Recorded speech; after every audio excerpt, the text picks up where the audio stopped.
আসসালামু আলাইকুম এভরিওয়ান। রান্নাঘর থেকে তোমাদের সবাইকে স্বাগতম।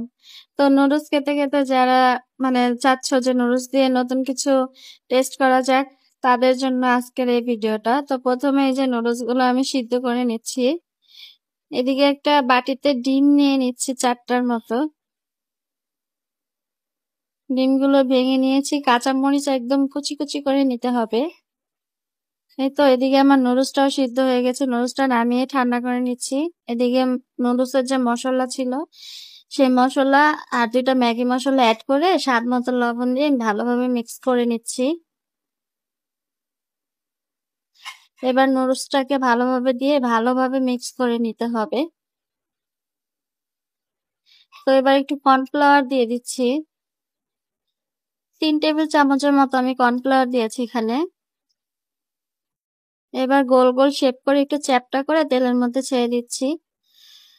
তো আজকের ভিডিওটা তোমাদের কাছে কেমন লাগছে কমেন্ট করে জানিও। আর আমাদের চ্যানেলটাকে সাবস্ক্রাইব করে দিও, লাইক করো, কমেন্ট করে পাশে থেকো। তো এই তো আমার পাকোড়া ভাজা অলমোস্ট ডান। তো তোমাদের যদি আরো মুচমুচে খেতে ইচ্ছা করে তোমরা আরেকটু ভেজে নিতে পারো। ধন্যবাদ।